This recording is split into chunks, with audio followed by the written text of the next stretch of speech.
पापा कौनी नगरिया जुगवा खेले अयलजी। पापा जुगवा में के कड़ा के हाड़ी अयलजी। बेटियने जानु गावे नगरिया जुगवा खेले अइली ना। बेटी जुगवा में तोहरो के हाड़ी अइली ना।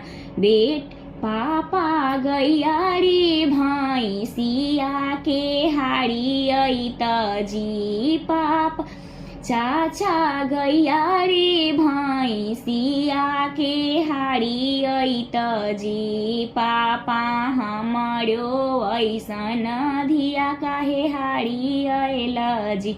चाचा हमरो ऐसन धिया काहे हाड़ी अइलजी।